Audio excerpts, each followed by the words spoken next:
Ok, pues bueno, bienvenidos a todos. Para mí es un gusto estar con ustedes el día de hoy en este webinar sobre la 19011. Yo espero que si se alcance a ver pues, mi pantalla, ustedes me dicen si se puede apreciar bien. Les voy a pedir nada más, por favor, que mantengamos los micrófonos apagados de momento y para que no se vaya a viciar el sonido y pues podamos todos apreciar bien la exposición. Y bueno, al final vamos a tener un espacio para preguntas. Entonces, les voy a pedir, por favor, que si tienen ahí alguna duda, cualquier cuestión que ustedes quieran aclarar sobre lo que ahorita se va a exponer, con toda confianza, al final de la sesión, podemos revisarla o si la quieren ir anotando en el chat, las podemos ir revisando, obviamente al final de la sesión y con todo gusto les aclaramos la duda. ¿Ok? Pues bueno, les recuerdo mi nombre, es Isabel Cuatzo. Yo estoy dentro del organismo de certificación Vercomer. Estoy checando aquí el chat, no se preocupen. Perfecto. Ok. Estoy en el organismo de certificación Vercomer. Bien, nosotros somos un organismo de certificación acreditado ante la EMA y pues somos una empresa orgullosamente poblana y ahorita, bueno, a través de Canaco, pues bueno, nosotros formamos parte del consejo, pues nos está dando esta oportunidad de poder difundir esta información que nosotros consideramos muy importante. ¿Para quién? Pues para las personas que tienen un sistema de gestión, para aquellas personas que se dedican a la auditoría, a la consultoría y también para los dueños de las empresas, porque pues esperemos que a través de este pequeño webinar puedan entender un poquito la importancia de este ejercicio y también los cambios que se están ahorita ya plasmando en la nueva versión de esta norma. ¿Ok? Pues bueno, comenzamos y vamos a revisar qué es lo que vamos a revisar hoy en cuanto a los temas que les vamos a mostrar.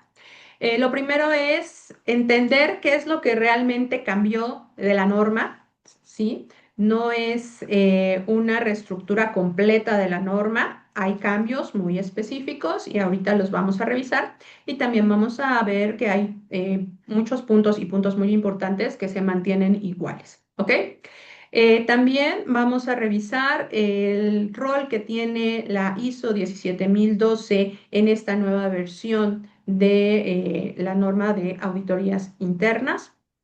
También vamos a identificar cuáles son los nuevos riesgos que tendríamos que considerar al elaborar el programa de auditoría enfocados al método de auditoría, cuestiones de ciberseguridad, patrocinio, que son un término nuevo que están incorporando ahorita en la norma.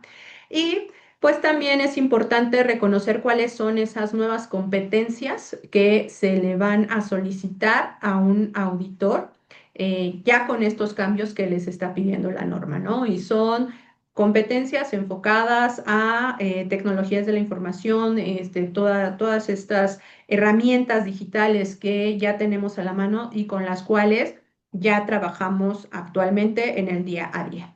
¿Ok? Pues bueno. Eh, las organizaciones han cambiado mucho de la última versión que fue en el año 2018 a la fecha. Uno de los cambios más importantes pues fue derivado de la pandemia, además de toda esta revolución tecnológica que se desencadenó y que ahorita estamos en el boom y que todos los días encontramos cosas nuevas y obviamente lo más, digamos, sonado es la inteligencia artificial, ¿no? Pero así como han cambiado las organizaciones y todas estas herramientas las estamos adaptando a nuestro trabajo para hacerlo más eficaz o más rápido, también nos tendríamos que preguntar, bueno, ¿qué pasa con las auditorías, no? Las auditorías también están cambiando, las auditorías también se están adaptando a estos cambios Y es por eso que surge esta nueva versión de la norma 19011. ¿Qué pasó en el 2018? Bueno, 2018 sale la tercera edición de esta norma, donde se incorporan varios cambios y el más importante fue en su momento la gestión de riesgos en varios puntos de la gestión de las auditorías. Después, pues llega la pandemia. ¿Qué pasa con la pandemia? Que pues obviamente nos cambió la forma de trabajar a todos, nos mandó a remoto. Los clientes se tenían que certificar algunos otros pues tenían que correr sus auditorías internas, no podían hacerlo de manera presencial y entonces acudimos a las auditorías remotas, digamos que de una manera un tanto improvisada, con lo que conocíamos de la tecnología, más no con lo que implicaba aplicar una auditoría remota. ¿Qué pasó entonces? En el 2024, la ISO generó esta guía de auditoría remota, que es una especificación técnica, la 17012-2024. ¿Ok? Donde ya está como un poquito más en forma todo lo que debemos de considerar para llevar a cabo una auditoría remota. Y ahora, pues sale la nueva versión, salió en el mes de mayo de este año y aquí se está incorporando todo esto que veníamos manejando tal vez un poquito de manera informal, ya lo está dirigiendo hacia los diferentes rubros que conforman una auditoría, esta nueva versión de la 2026 de auditorías. Y bueno, antes de llegar a la parte de los cambios, es importante aclarar qué fue lo que no cambió, ¿ok? Les decía yo, esta norma no sufrió una reestructura completa, esto es, no volvieron a hacer otra vez la norma 19011, cambiaron unas cuestiones muy puntuales. Y hay algunas cosas que considero muy importante mencionar que no cambiaron y que son muy importantes para la gestión de las auditorías. Lo primero es los principios. Los principios siguen siendo los 7 principios que nosotros conocemos: la integridad, imparcialidad, el debido cuidado profesional, la parte de confidencialidad, independencia, el enfoque basado en evidencia y el enfoque basado en el riesgo. ¿Ok? Eh, Estos principios siguen siendo los mismos. ¿Y por qué es importante que no hayan cambiado? Porque, bueno, decíamos, las organizaciones cambiaron.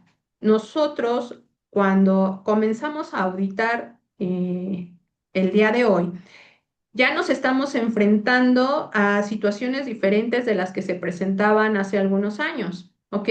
Ya tenemos que auditar procesos digitales, ya tenemos que utilizar inteligencia artificial, tenemos organizaciones que están haciendo trabajo en remoto, hay organizaciones que son transnacionales. Entonces, ante todos estos cambios contextuales, es importante que los 7 principios sigan siendo los mismos. ¿Por qué? Porque conforman nuestra brújula como auditores, ¿ok? Son nuestra guía para que como auditores durante este ejercicio no perdamos el rumbo, ¿ok? Sepamos y tengamos esa claridad de cómo tenemos que hacer bien este trabajo que es muy importante para las organizaciones. Otra cosa que tampoco cambió es la estructura general de la norma. Sigue teniendo los 7 capítulos. Esto es su objeto, las referencias, las definiciones, principios, la cuestión del programa, la ejecución de las auditorías y la parte de la competencia, además de la parte del anexo que está al final. ¿Ok? La estructura sigue siendo la misma. Y tampoco cambió el enfoque basado en el riesgo. Este sigue siendo un eje central de la norma y pues es muy importante. Se sigue respetando desde la última versión 2018 y se mantiene vigente en esta 2026. ¿Ok? Pues bueno, decíamos, estamos enfrentando situaciones diferentes en las empresas. Estamos auditando el uso y aplicación de muchas herramientas y por lo tanto también nosotros nos tenemos que adaptar y ver cómo tenemos que manejar de una manera correcta nuestro juicio para auditar todo esto a lo que nos estamos enfrentando ahora. La ISO está declarando dentro de su prólogo que, bueno, al inicio siempre de una manera ya formal declara qué es lo que cambió en esta versión. Está declarando solamente dos cosas, ¿sale? Dos cambios. Uno es la cuestión de la ampliación de la orientación sobre los métodos de auditoría y ahí está incorporando esta nueva ISO de la que le estábamos hablando sobre auditorías remotas y declara también la ampliación del anexo A con este enfoque de las auditorías remotas y las ubicaciones virtuales.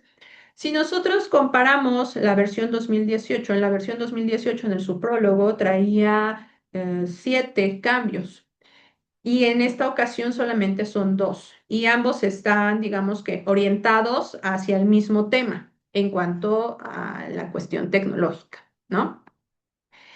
Pero cuando comenzamos a revisar todo el texto y a comparar ambas versiones, sí pudimos encontrar algunos ajustes que son relevantes porque estos dos cambios principales que está manejando la norma sí impactan en diferentes requisitos o en diferentes numerales de la 19.011. Por lo tanto, pues en la manera en la que nosotros vamos a ejercer estas auditorías, pues también es importante que los conozcamos para saber en qué punto se está cambiando. El primer cambio es la definición ya formal del método de auditoría remota, ¿ok? Esta definición ya trae un numeral asignado, que es el 3.4, ya nos da la definición que dice método de auditoría remota, método utilizado para realizar actividades de auditoría desde cualquier lugar distinto de la ubicación del auditado. ¿Qué es lo que pasaba en la versión anterior? En la versión anterior, pues bueno, la parte de auditoría remota se mencionaba de una manera un tanto dispersa y no había como una mención formal, no había una definición formal. ¿Qué es lo que pasa aquí? Aquí ya está insertada como un término normal, digo formal, perdón, y viene o lo retoman del término que está declarado en la nueva versión de la ISO 9000-2026. Aclaremos, es 9000 que ya salió hace igual algunos meses, pero recordemos que esta norma habla de terminología, ¿no? Entonces, ahí ya viene el método de auditoría remota. Entonces, ese es uno de los cambios que está mencionando en esta versión 2026. Otro de los cambios es la mención de esta ISO, la ISO ISTS 17012-2024, que es la evaluación de la conformidad. Dice, directrices para el uso de métodos de auditoría remota en la auditoría de sistemas de gestión. Esta norma no es una norma certificable, aclaremos. Esta norma es una especificación técnica, es un documento que nos da orientación, es una guía, ¿sale? ¿Qué relación tiene con esta nueva versión de la 19.011? Pues que hace referencia, por ejemplo, ahorita ya vimos en la terminología, hace referencia a ella. Y hay algunos otros puntos de la norma en donde también hacen referencia de esta especificación. ¿Ok? ¿En dónde se menciona más esta nueva norma? Bueno, lo que es la 17.012 en el anexo A, en la sección 16, donde nos dice que para consideraciones detalladas sobre el uso de métodos de auditoría remota durante el proceso de auditoría, véase la especificación técnica y ahí nos dan la referencia, ¿ok? Entonces, ¿por qué es importante? Porque para aquellas organizaciones que hagan un uso muy frecuente de las auditorías remotas, es importante que revisen a detalle esta especificación técnica, ¿sale? Para que tengan un panorama más amplio y pues puedan considerar a lo mejor algunos puntos que ahorita no tienen en la mira y que son importantes. ¿Sale? Bueno. Decíamos el anexo A16, donde está mencionando o referenciando esta nueva norma. Ahora, en el anexo 16, que tiene como título el uso de métodos de auditoría remota, ya hace una mención directa a la auditoría remota. Antes nos decía que era sobre auditoría de actividades y ubicaciones virtuales, ¿sale? Y ahorita ya la está nombrando como la parte del uso de métodos de auditoría remota. Entonces ya tiene otro enfoque. En esta parte del anexo, nos dice esta versión que el equipo auditor debe considerar explícitamente los siguientes puntos. Debe considerar cuestiones sobre seguridad y la gestión de los datos, cuestiones de confidencialidad y qué planes o qué criterios tengo yo establecidos en caso de fallas tecnológicas, porque pues todos sabemos que de repente la tecnología pues nos puede ahí jugar algunos malos ratos, ¿no? Bueno, también nos dice que debemos considerar usar algunos planos o diagramas de las ubicaciones que se encuentran de manera remota para que las tengamos como referencia. Saber qué es lo que tenemos que hacer, cómo nos tenemos que conducir o qué tipo de permisos tendríamos que estar solicitando para la cuestión de la grabación de pantallas y la toma de evidencias. Aquí ya habla de un permiso explícito. ¿Permiso de quién? Pues del cliente de la auditoría, ¿sale? Es muy común que como auditores tomamos capturas de pantalla, tomamos cierta evidencia de manera digital y pues no siempre llevamos ese protocolo de solicitar el permiso, ¿no? A nuestro cliente. Aquí la norma ya nos está diciendo que es importante que contemos con un protocolo para realizar. También debemos considerar cuestiones de confidencialidad y privacidad durante las pausas. Hay momentos en los que se requiere de esta cuestión de la privacidad, por ejemplo, en las reuniones solamente del equipo auditor o en cuestiones de esas breves pausas que a veces hacemos entre una entrevista y otra o cuando nos vamos a tomar los alimentos. Entonces, pues ahí deberíamos estar silenciando micrófonos, eh, quitando esta parte de las cámaras para cuidar esta parte de la confidencialidad y la privacidad. ¿Ok? Y algo muy importante que nos dice en este punto, que la competencia del auditor debe incluir explícitamente, dice aquí, conocimientos y habilidades para realizar eficazmente una auditoría remota. Esto es, no, ya no nos están pidiendo como auditores que sepamos manejar la tecnología. Ahora debemos saber cuáles son esas consecuencias y saber cómo nos tenemos que dirigir durante una auditoría remota. ¿Ok? Otro cambio es ya en la cuestión de los riesgos y en esta sección del programa de auditoría, ya nos menciona esta nueva versión que el método de auditoría ya se tiene que considerar como un riesgo formal del programa. Recordemos que toda la gestión del programa se realiza o lo menciona la norma dentro del capítulo 5 y nos dice que la selección del método de auditoría in situ o remoto ya está clasificada como un riesgo. Entonces, nosotros tendríamos que estar considerando, o quien gestiona el programa de auditoría ya tendría que estar considerando el riesgo de usar o de elegir mal, en su caso, también el tipo de pues el método de auditoría, ¿no? Si lo vamos a hacer presencial, lo vamos a hacer remoto. Esto va a depender del tipo de organización, va a depender incluso del proceso, ¿no? Habrá algunos procesos en los que pueda hacer que el auditor pueda generar algún impacto negativo si entra a ese proceso, por ejemplo, a lo mejor procesos muy delicados donde se tenga que cuidar la cuestión de la inocuidad o esterilidad de alguna zona.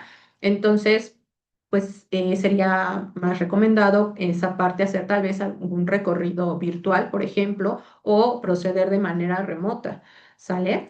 Y habrá algunos procesos o algunas empresas que sí requieran y que por su forma de operar sea muy importante realizarlo presencial, ¿no? Entonces, quien gestiona el programa de auditoría ya tiene que considerar este riesgo. ¿Qué pasa si yo escojo mal mi método de auditoría? ¿Sale? Entonces, si lo estaban haciendo, digamos que de una manera un tanto informal, ya con este cambio ya tendrían que estar estableciendo criterios para definir bajo qué circunstancias voy a escoger in situ o bajo qué circunstancias voy a escoger una modalidad remota. ¿Sale? Y bueno, dentro de esta parte de los cambios en la gestión del programa de auditoría, vamos a mencionar algunos y a comparar con lo que se hacía en 2018. En el tema del riesgo de las TIC o de esta cuestión de la ciberseguridad, en la versión 2018 no había una categoría tal cual. Y en esta nueva versión ya nos menciona que tenemos que considerar la seguridad de los métodos, de las tecnologías de la información y las comunicaciones que estoy utilizando, ¿sale? Que sería tal vez una plataforma ineficaz o que sea no segura. Aquí es bien importante que quienes estén a cargo de gestionar la auditoría, tanto de parte del cliente como, bueno, en caso de que fuera algún externo quien les esté aplicando también la auditoría, cuidar esa seguridad de las plataformas. Entonces ahí también entramos en temas, por ejemplo, de licencias, ¿sale? O alojar información en alguna parte de la nube que pues no tenga la seguridad adecuada y que pues cualquier persona pueda hacer buen o mal uso de esa información, ¿sale? Otro cambio que se menciona en esta sección es la cuestión del patrocinio del liderazgo. Están metiendo este nuevo término, por así decirlo, y en la o en la versión del 2018 no existía pues una categoría, no existía una nueva mención. Ahora sí, ahora lo está mencionando, lo está considerando como un nuevo riesgo. ¿A qué se refiere esta cuestión del patrocinio del liderazgo? A la falta del compromiso del liderazgo, ¿sale? Enfocado al programa de auditoría, porque está en el capítulo 5 y pues nos dice que se puede dar el caso en el que quien ejerce el liderazgo, enfocándonos tal vez a la alta dirección, debe entender la importancia de implementar correctamente el programa de auditoría, ¿sale? Y cuál es la consecuencia de que esto no suceda así. ¿Qué es lo que pasa en el día a día en muchas organizaciones? Que pues por otras prioridades, por falta de organización, por muchas otras situaciones, a veces van dejando esta cuestión del programa de auditoría como que lo empiezan a relegar, ¿no? De ahorita eso no es prioridad y lo aplazamos, ahorita no y lo seguimos aplazando, ¿no?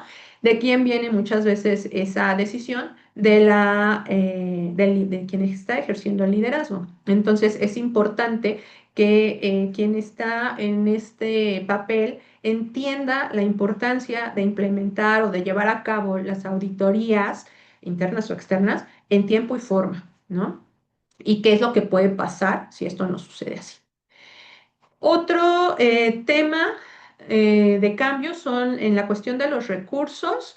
En la versión 2018 se enfocaba mucho hacia cuestiones de tiempo, pero ahora ya nos está diciendo que también debemos considerar la falta de qué va a pasar si nosotros no contamos con auditores competentes, por ejemplo, para evaluar cierto proceso, ¿no? También debemos de tener en el radar qué es lo que va a pasar si nosotros empezamos a perder auditores, ¿sale? En esta cuestión tal vez de rotación de personal, que se nos vayan de la empresa, cosas así. Y tener también en la mira pues la disponibilidad de los auditores, ¿no?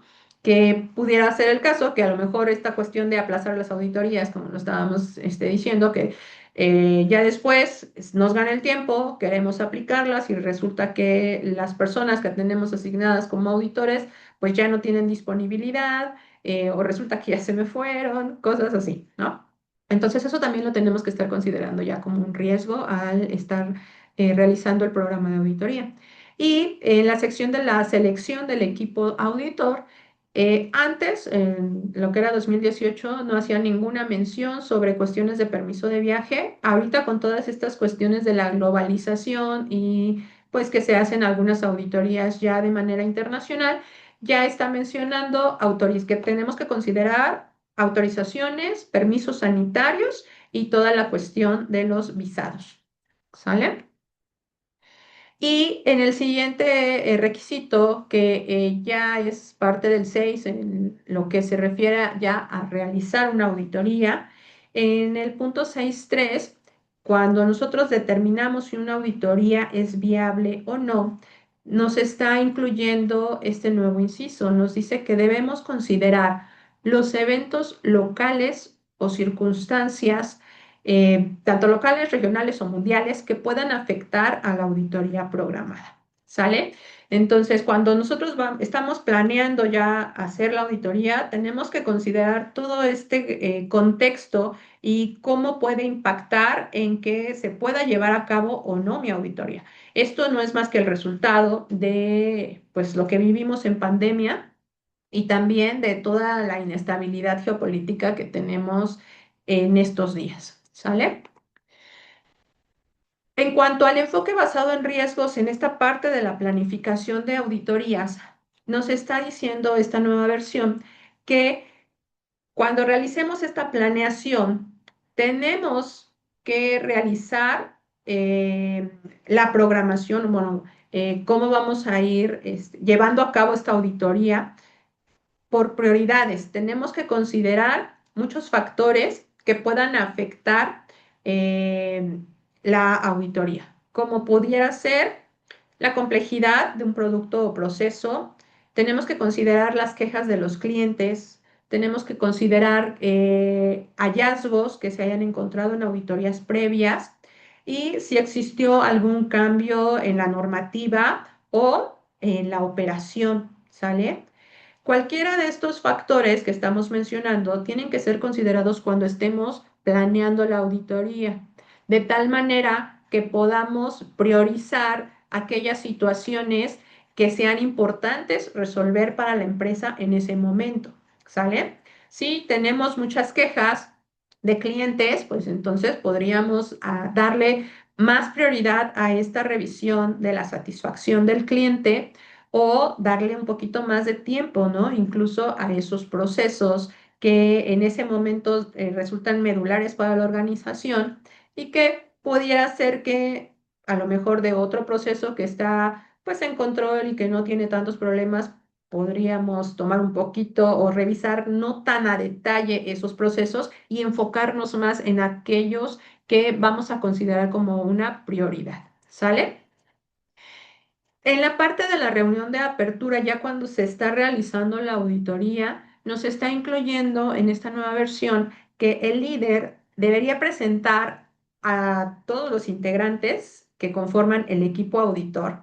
Y esto pues va a incluir a los observadores, a los guías, a los expertos técnicos o a los intérpretes y es importante explicar sus roles. ¿Qué es lo que pasa muchas veces? Que sobre todo en auditorías internas donde pues ya nos conocemos, hay cierta confianza, familiaridad entre los integrantes, pues ya sabemos con quién estamos acompañados, pero no siempre jugamos el mismo rol, ¿sale? Dentro del equipo auditor. Hay ocasiones en las que tenemos que pasar por ciertas etapas como auditores y empezamos a lo mejor como observadores, ya después somos auditores en entrenamiento, después ya somos auditores, ya después somos auditores líderes y en cada uno de esos roles tenemos diferentes funciones y también diferentes responsabilidades. Entonces, aquí lo que nos dice este cambio es que el líder debe explicar en ese momento eh, quién conforma su equipo auditor y qué papel va a estar jugando. ¿Sale? En la parte del informe de auditoría, cuando estamos determinando el contenido de las conclusiones de auditoría, hacen hincapié en esta nueva versión que como auditores debemos ser muy cautelosos con las recomendaciones. A veces durante la redacción, no nada más decimos la cuestión del hallazgo, ¿sí? No, no nada más decimos lo que nosotros encontramos que no está cumpliendo. A veces tendemos sobre todo cuando hablamos de auditoría interna, tendemos mucho a dar la recomendación en ese momento. Entonces, cuando nosotros hacemos eso, estamos afectando a la imparcialidad. A quien le corresponde decidir qué es lo que van a hacer con ese incumplimiento es al dueño del proceso, a la persona que está gestionando el sistema o bien al cliente de la auditoría. ¿Sale? Entonces, como auditores tenemos que evitar dar esas recomendaciones durante las conclusiones en el informe. Y cuando estemos realizando esta redacción del informe, también ya nos habla de formatos específicos. ¿Sale? Digo, sobre todo cuando hacemos uso de a lo mejor de que voy a hacer mi auditoría interna y contrato a un auditor o a un consultor externo, entonces si yo ya tengo mis formatos, le tengo que pasar mis formatos para que se presente toda mi información de una manera estandarizada, ¿no? Y hay un cambio bien importante. Nos dice aquí que las no conformidades que no se hayan presentado y discutido, ya sea durante la auditoría o durante la reunión de cierre, no deberían incluirse en el informe de auditoría. ¿Sale? No se vale que si yo estoy haciendo una auditoría y durante las entrevistas o en la reunión de cierre yo les menciono 7 hallazgos, ¿sí? No se vale que yo como auditor, por X o Y razón, se me pasó, la lista de verificación era muy larga, no me dio tiempo, etcétera. Al momento ya de redactar el informe completo, eh, global, pues se me pasaron a lo mejor algunos hallazgos y al final les envío un informe que tiene 10, ¿no? 10 no conformidades. La verdad es que eso, pues sí, no se vale porque no le estamos dando ese derecho de réplica al cliente, ¿sale? Al auditado. Por eso es que ahorita la norma sí hace mucho hincapié en esto. Aquello que nosotros no presentemos como una no conformidad, ya sea durante la entrevista o en la reunión de cierre, ya no la podemos incluir en el informe final de la auditoría. ¿Ok? Ahora, dentro del registro de las no conformidades, también nos dice que tenemos que incluir una descripción que explique el por qué no se han cumplido los criterios de auditoría. ¿Sale? Así como el grado de la no conformidad en caso de que exista alguna categorización. ¿Qué es lo que pasa? Muchas veces como auditores manejamos tanta información eh, que creemos que la dejamos toda plasmada cuando estamos redactando y no siempre es así. A veces se nos pasa o creemos que es obvio y que pues lo tienen que interpretar así. Entonces, para evitar pues esos malos entendidos, lo que aquí nos está diciendo la norma es que voy a describir lo que encontré como una no conformidad, pero también le tengo que explicar al auditado, al cliente, qué criterio de auditoría no está cumpliendo, por qué es una no conformidad, ¿sale? Y si ellos tienen ya establecida una categorización de no conformidades, pues también tengo que decir qué tipo de no conformidad es, ¿ok? En cuanto al capítulo 7, en los cambios en la competencia del auditor, están muy enfocados a toda esta cuestión tecnológica que estábamos mencionando al inicio del webinar. Y dentro de la sección de los conocimientos y habilidades genéricos que debe tener cualquier auditor de sistemas de gestión, hay una nota muy importante que nos dice comprender la adecuación y las consecuencias de utilizar herramientas de tecnologías de la información y la comunicación, así como las tecnologías emergentes para realizar las auditorías. Y dan pues, ejemplos muy específicos, ¿no? Herramientas de evaluación basadas en inteligencia artificial. ¿Qué pasa aquí? Decíamos, el auditor no se trata de que sea el experto en, en toda esta parte tecnológica, en inteligencia artificial. De lo que se trata aquí es que lo sepas usar, pero que también entiendas cuál es el impacto de utilizar esa herramienta. ¿Sale?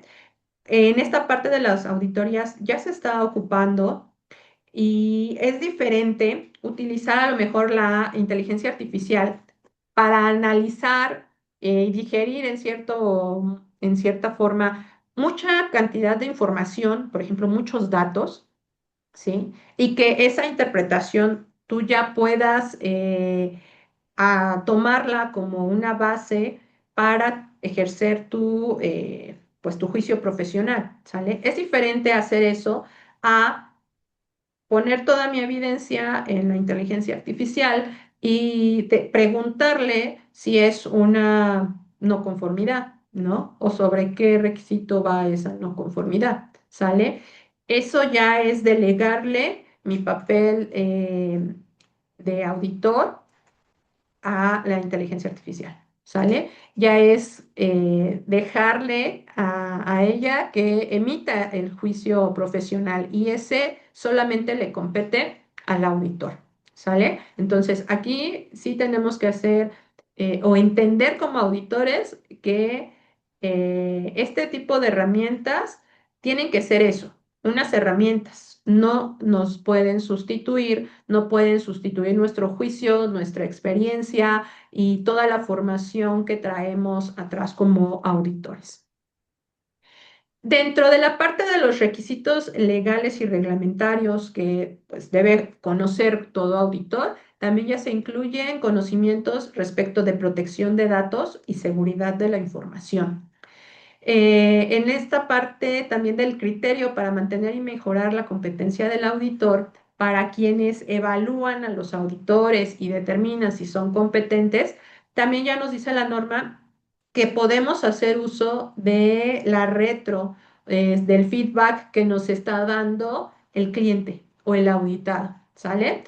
¿Qué pasa? Pues muchas veces dentro de nuestras auditorías, al final, pues se llegan a hacer algunas encuestas de servicio. ¿Qué te pareció la auditoría? Se mencionan a lo mejor ahí algunas preguntas referentes al comportamiento o a la forma de llevar la auditoría. Y para quien determina la competencia de los auditores, esa información es muy importante. ¿Por qué? Porque le permite saber qué aspectos tiene que reforzar en su equipo auditor. Otros ajustes relevantes, decíamos, en el anexo A hay algunos cambios. El primero, en la sección A1, en la parte de la aplicación de los métodos de auditoría, nos dice esta nueva versión que cuando ocurra algún incidente referente al método de auditoría, es importante que el auditor líder revise esa situación o ese incidente con el auditado o con el cliente de la auditoría para determinar si se puede continuar realizando el ejercicio de auditoría, se tiene que interrumpir o es necesario volverla a programar. Otro cambio mencionado en el anexo, en la sección 5, nos habla de la verificación de la información. Y nos dice aquí que se debería considerar la disposición de la información y de la evidencia de la auditoría, independientemente del medio y los métodos utilizados, una vez que haya pasado la necesidad de la conservación. ¿Qué es lo que pasa en una auditoría remota? Como auditores nos dan acceso a mucha información, no nada más es esta cuestión de tomar captura de pantalla como lo estábamos comentando hace rato, también nos dan acceso a veces al sistema por completo, ¿no? Si tienen un Drive, nos dan acceso al Drive, nos generan claves para entrar a sus plataformas, nos mandan los archivos vía chat o vía correo. Entonces, es importante determinar qué criterios voy a utilizar para conservar esa información una vez que ya haya terminado la auditoría. ¿Qué voy a hacer con esa información? ¿Qué tipo de disposición voy a hacer de la misma para pues garantizarle al cliente que su información es segura, ¿no? Y sigue confidencial. Entonces, incluso ahí ya podríamos hablar de esta cuestión de pues algunos compromisos de confidencialidad, etcétera. Cada organización define cuáles son esos controles que va a poner, pero es importante no perder de vista esto, ¿no? Que cuando hacemos una auditoría remota, ¿qué pasa con esa información que nosotros estamos compartiendo? ¿Cómo me voy a asegurar? o qué medidas voy a tomar para que pues no se haga un mal uso de la misma. Otro cambio, y este sí es muy importante porque aquí sí casi volvieron a redactar esta sección, es en la parte del anexo A referente a la cadena de suministro. ¿Qué es lo que hacemos actualmente con las auditorías que llamamos de segunda parte, que son auditorías a proveedores? Pues las utilizamos primero cuando apenas vamos a contratar a algún proveedor externo, vamos, lo auditamos para saber si pues está en condiciones de ser nuestro proveedor, ¿ok? Una vez que ya lo contratamos, pues entonces vamos y revisamos con cierta frecuencia cómo está su sistema para, pues a final de cuentas, tratar de mejorar pues su desempeño o aquello que nos está dando o vendiendo, ¿sale? Ahora, lo que nos dice en esta sección de la norma es que estas auditorías, además de seguir usándolas para lo que lo estábamos mencionando ahorita, podemos darle otro enfoque, que es importante darle también otro enfoque debido a que pues todas estas cadenas de suministro ya se están volviendo cada vez más complejas y también más importantes en cuanto al impacto hacia nuestra empresa. Entonces, tenemos que determinar si esos bienes o servicios que yo le estoy comprando al proveedor se van a adquirir o vienen de una empresa que lo está generando de una manera ética.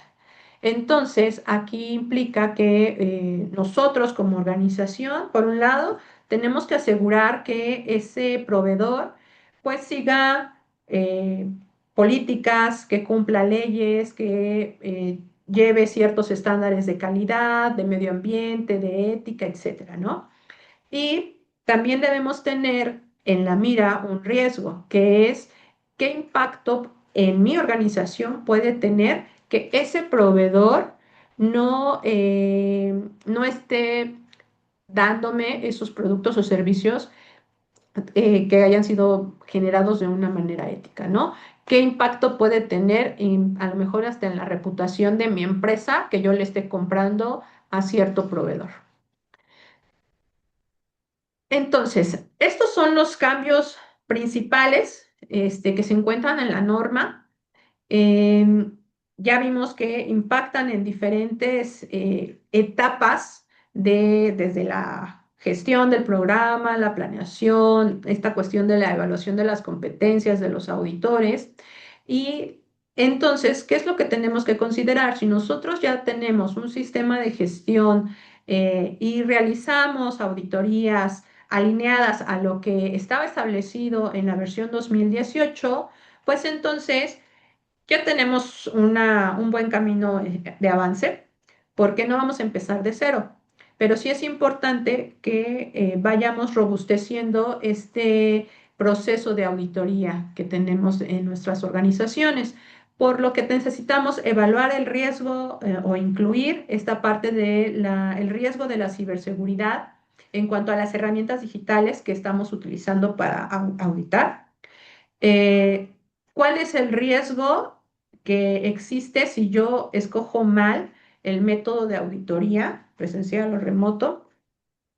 También es importante considerar que si voy a hacer uso muy frecuente de las auditorías remotas, pues entonces denle una buena revisada a la especificación técnica 17012. Si para evaluar las competencias de su auditor o de su equipo auditor usan una matriz o tienen ya establecido cierto perfil, no lo sé en qué tipo de herramientas utilicen, pues también incluyan esta parte de la comprensión del manejo de estas herramientas tecnológicas, incluyan la parte de la inteligencia artificial y también la cuestión de la protección de los datos y de la información. ¿Ok? Perdón. Y ahora, si trabajan con una cadena de suministro, pues revisen con qué enfoque están haciendo esa auditoría a sus proveedores y contemplen un poquito más de lo que sería un cumplimiento contractual. También incorporen ya ciertos criterios éticos y de debida diligencia, como pues nos lo está marcando en el anexo A. ¿Ok? Y pues bueno, estos son los cambios que nosotros encontramos en la 19.011-2026.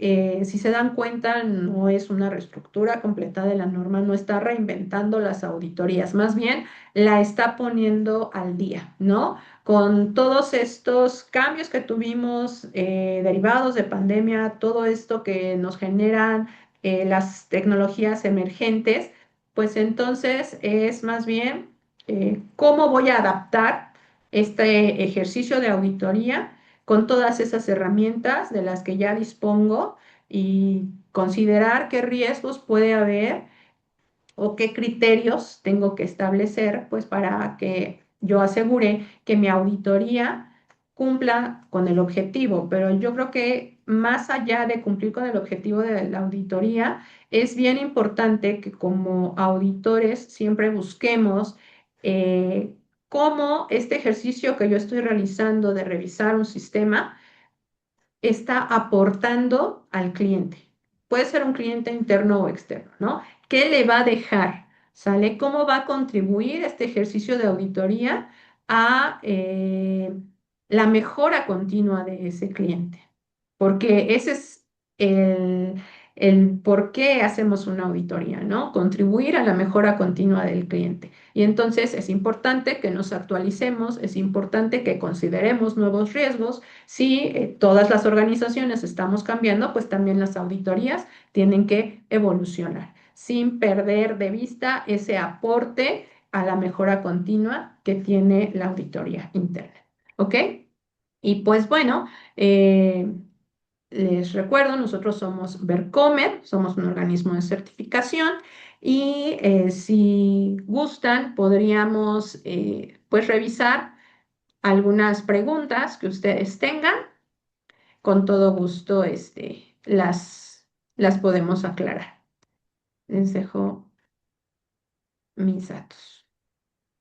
No sé si quieran abrir micrófono. Por aquí hay algo en el chat, me parece.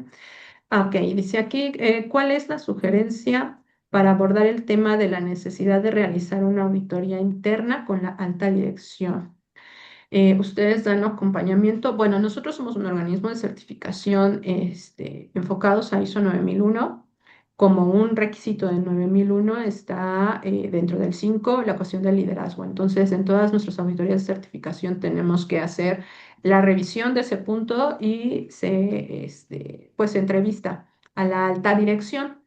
El acompañamiento, bueno, cuando realizamos algún diagnóstico, se puede, si se da la oportunidad de revisar la cuestión de liderazgo, se puede hacer.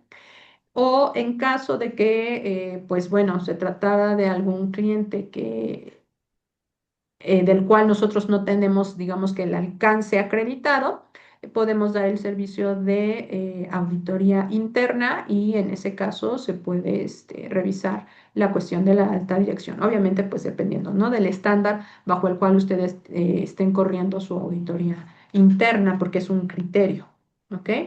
Dice, he notado Iris dice, he notado que algunos auditores consideran la observación como un nivel de incumplimiento menor. Otros auditores solo consideran no conformidad menor y mayor. Dice, ¿cuál es el criterio correcto de acuerdo a esta norma? La norma no te dice que tienes que clasificar los hallazgos, ¿no? Porque al final de cuentas, todo lo que se encuentra es un hallazgo, puede ser de cumplimiento o de incumplimiento, ¿ok? Ya depende de cada organización establecer su criterio para categorizar una no conformidad. Este criterio puede ser cualitativo o cuantitativo, ¿ok? Podríamos establecer criterios de darles una calificación, a lo mejor un puntaje del 1 al 10, si es que no sé si algún sistema lo haga. Y hay algunas otras en las que pues es una no conformidad mayor y una menor y ponen bajo qué circunstancias tengo que considerarlo como menor y bajo qué circunstancias tengo que considerarlo como mayor, ¿sale? Pero en sí la norma no te dice Tienes que clasificarlas y esto es, esta es la manera de hacerlo, ¿sale? Eso ya es un criterio interno que pues se acuerda incluso con el cliente, ¿sale? Sobre todo en el caso de una auditoría externa. Pero es muy común encontrar esta categorización de no conformidad mayor, no conformidad menor y una observación.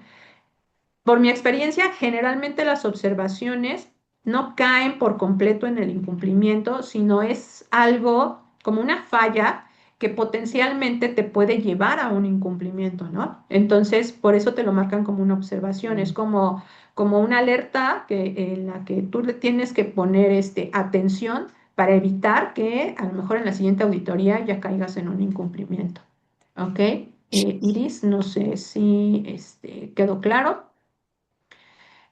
Compartir la presentación, pues sí, si gustas mandar un correo a través de Canaco o contactarnos a través de nuestras redes, que lo estábamos por acá presentando, a ver si quieren la ponemos de nuevo, a ver si aparece, denme un segundo, quiere aparecer mi pantalla. Pero ahorita les comparto nuestras redes, es vercomer.com.mx, ahí nos pueden contactar sin problema y podemos ver la cuestión de compartirles la presentación. Dice, esta actualización pudiera impactar en las empresas que prefieran siempre auditorías remotas. Eso va a depender de la forma del trabajo de la empresa, ¿sale? Em, y por eso es importante, como decíamos, mencionar los criterios para definir cuándo tengo que hacerla presencial y cuándo tengo que hacerla remota.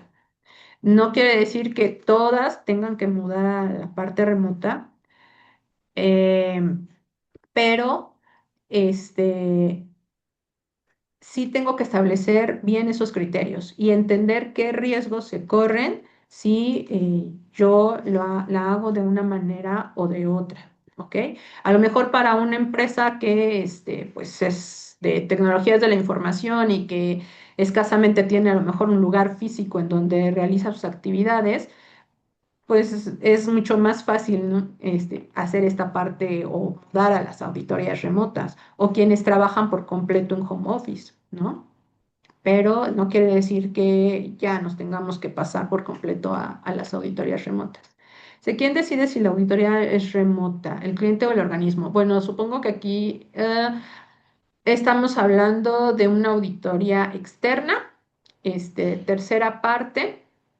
Y esto ya estaría en función de los acuerdos que tengan entre el cliente y el organismo de certificación. Eh, Se tiene que pues, poner en la balanza cuáles serían los pros, los contras y determinar en conjunto con el cliente cuál es la mejor manera. No quiere decir que todas las auditorías tengan que ser remotas, puede ser que a lo mejor en algunas ocasiones por facilidad para el cliente, por cuestiones incluso hasta de ahorro, sea mejor correrlas por vía remota, pero también ahí es importante como auditores solicitar las evidencias necesarias y en tiempo real para sustentar a lo mejor un hallazgo. Entonces nos podemos auxiliar a lo mejor de recorridos virtuales en ese momento para conocer ciertas condiciones que a nosotros como auditores nos interesan, ¿no? Y que es importante revisar esa área o revisar ese proceso, saber cómo están realizando esas actividades en tiempo real y podemos utilizar algunas otras herramientas, que pudiera ser un recorrido virtual, desde tomar con mi celular, ir con la computadora, una tablet o ya dependiendo de la complejidad del producto o del proceso, o incluso hacer uso hasta de drones, ¿no? Pudiera darse el asunto. ¿Ok? Este, Este, dicen que, ¿Alguna duda? dicen que del Darlington School, que no, que les mande un correo de mi, bueno, que les mandemos un correo con el mío y el tuyo. Mm, ¿Alguien tiene alguna otra duda que quiera abrir su micrófono? Adelante, podríamos hacerlo. Y si no, pues bueno, el webinar estaba programado para ahora. Yo, si no hay alguna otra duda, yo les agradezco mucho pues, su presencia. Eh, a ver, creo que por aquí viene otra. Nada más vi una, dame un segundo. Sí. Para nosotros, como empresa, ¿con qué frecuencia podremos solicitar una auditoría? Bueno, eso ya lo define el estándar. Bueno, depende de bajo qué estándares vas a realizar una auditoría, ¿sale? Puedes hacerlo bajo a lo mejor un estándar ISO o hay algunos otros estándares que llegan a manejar incluso, por ejemplo, si somos proveedores de empresas muy grandes, ¿no? Las normas generalmente o los estándares ISO generalmente te dicen que tienes que realizarlo con cierta frecuencia. Eso ya depende de la madurez de tu sistema, ¿ok? Cuando un sistema comienza, pues generalmente hay que estarlo revisando con una mayor frecuencia. Yo he visto empresas que hacen auditorías trimestrales, hay algunos que las hacen semestrales.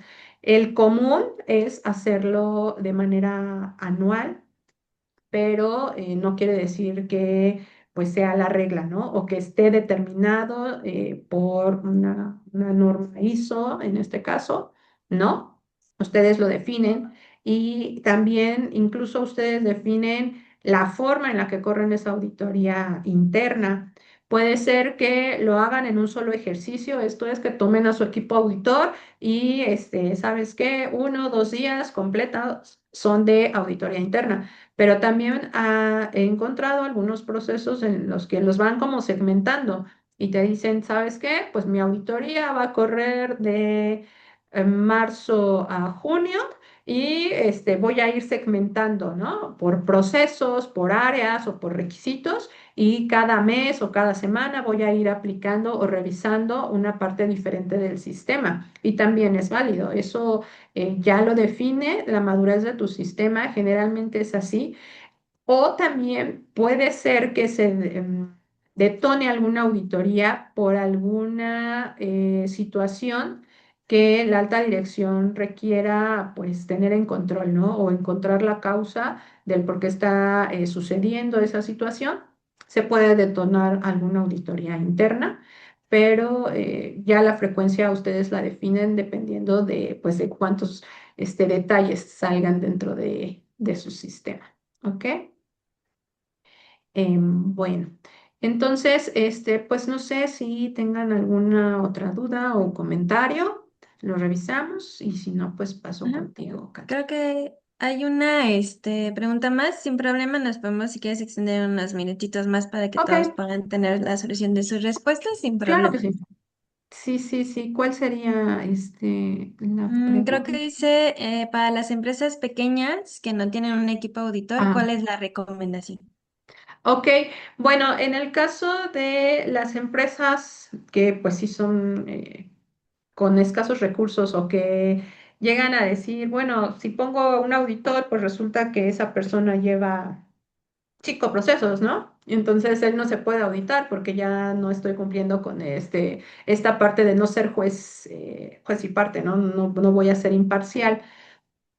Ahí lo que generalmente realizan las empresas es contratar a un consultor o a un auditor externo para que les haga su ejercicio de auditoría interna. Entonces, ahí es importante, cuando se le contrate, compartirle la información, sobre todo de esta cuestión de los formatos, como ya lo habíamos mencionado, cuáles son los formatos, cuál es mi procedimiento, si es que yo tengo un procedimiento de auditoría interna o a qué me estoy apegando o cuáles son esos criterios que yo voy a seguir y se los muestro o se los doy a este consultor o a este auditor para que él venga y me haga ese ejercicio de auditoría interna. Es importante proporcionarle los criterios de auditoría, que es pues sobre qué me vas a venir a evaluar. Si yo tengo un sistema bajo 9001, pues entonces él debe conocer o es importante que esta persona conozca el estándar 9001 o si lo tengo sobre el 14001 de ambiental, pues entonces también es importante que me demuestre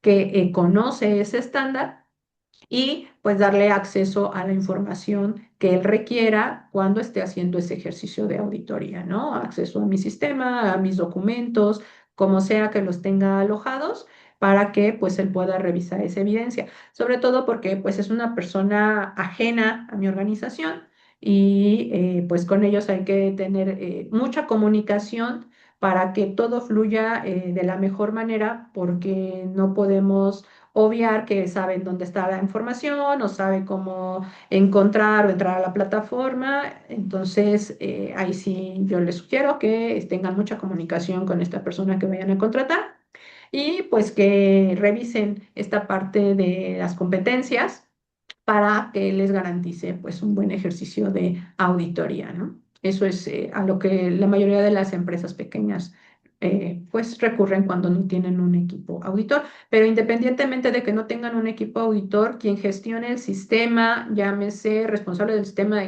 o bien alta dirección o el de contabilidad, no lo sé, es importante que conozcan esta norma porque ustedes van a ser auditados, ¿no? O sea, si ustedes contratan a alguien más, pues van a ser auditados, su empresa va a ser auditada. Entonces, sí es importante que conozcan esta norma 19.011 para que entiendan cómo se lleva a cabo pues un buen ejercicio de auditoría.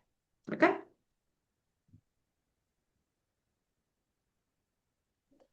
Bueno, les damos muchísimas gracias a Vercomer por habernos dado esta plática tan interesante y también a todas las personas que asistieron porque se toman su tiempo para despejar sus dudas, aprender un poquito más. Y bueno, en caso de que también estén interesados en contactar con Vercomer, con gusto, bueno, ya ellos pasaron sus redes sociales, pero si no, con gusto nos echan un mensajito igual por medio de Canaco y podemos pasarles los contactos de Vercomer para que puedan ahora sí solucionar sus dudas, contratar sus servicios o cualquier otra situación. Bueno, muchísimas gracias, ingeniera, y No, gracias a muchísimas gracias ustedes. al equipo que estén. De acuerdo. Que tengan un bonito día. Sí, Muchísimas gracias Isabel, gracias. hasta luego. Hasta luego, ingeniero.